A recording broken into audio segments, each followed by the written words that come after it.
पहिला दिवस होता पहिला आणि दुसरा आता मराठा समाजासमोर नाही विषय राहिला. मराठा समाज ठरल्याप्रमाणे पूर्ण मुंबईकडे जाण्याची तयारी करतोय.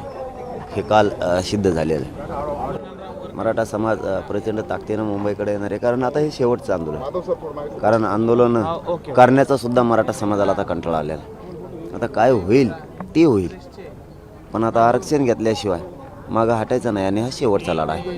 त्यामुळं सगळे मुंबईकडे निघाले.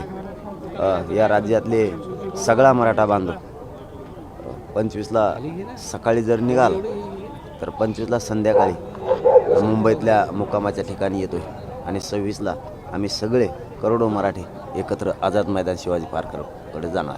आजच्या दिवसाचा रोडमॅप कसा आहे तुमचा?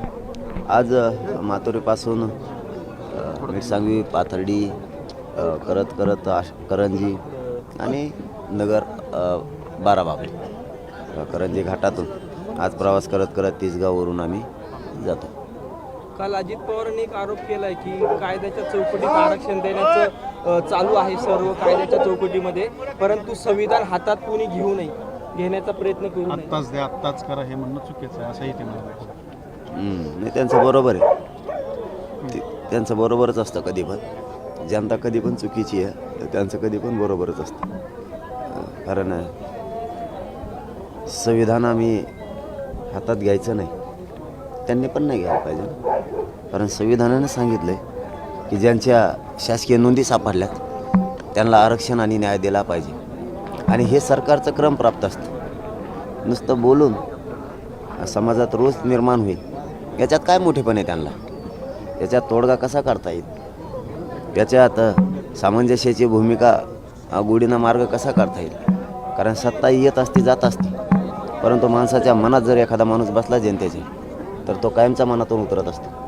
त्यासाठी यातून तोडगा कसा काढायचा याच्यासाठी प्रयत्न करायला पाहिजेत. कारण त्यांना आणखीन सांगतो आम्ही रस्त्यानं जरी कमी असलो तिथं कमी नाहीत. काल 10-15 लाख लोक होते, परंतु आम्ही काल लोकांना वापससुद्धा लावलं की आपण येऊ नका आता गेवरायच्या पुढं. आम्ही 26ला तोडगे काढा 26च्या आत. कारण तुम्ही जे म्हणताय ना संविधान हातात घ्यायचं नाही, 26ला मराठी मुंबईतून मागं नेणार. कारण प्रत्येक गल्लीत असणार आहेत, माघारी पाठवणार कोणाला? तुम्ही.